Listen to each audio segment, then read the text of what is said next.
Abu Simbel দেখে এসে আমরা সোজা ক্রুজে লাঞ্চ করতে চলে যাই। এইদিকে ক্রুজও কিন্তু ছেড়ে দেয়।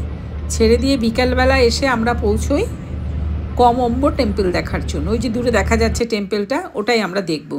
আমরা এসে পৌঁছলাম সেখানে এবং হেঁটেই, কাছেই ছিল, হেঁটে চলে গেলাম এই টেম্পল দেখার জন্য। গাইড আমাদের নিয়ে গেল এবং বুঝিয়ে দিল যে দুটো মন্দির আছে এখানে।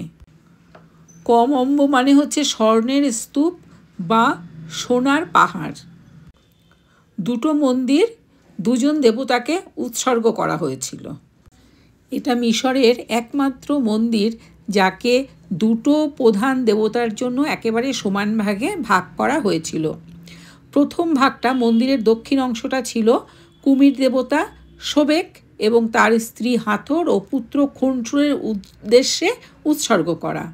আর উত্তর অংশটি ছিল বাজ পাখি দেবতা হরুস বা এল্ডার, তার স্ত্রী ও পুত্রের উদ্দেশ্যে উৎসর্গ করা।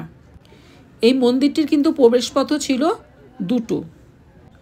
নীল নদের বন্যার জন্য এবং ভূমিকম্পের কারণে মন্দিরের বেশ কিছু অংশ ক্ষতিগ্রস্ত হলেও এটা কিন্তু পর্যটকদের একটা অন্যতম আকর্ষণের স্থান।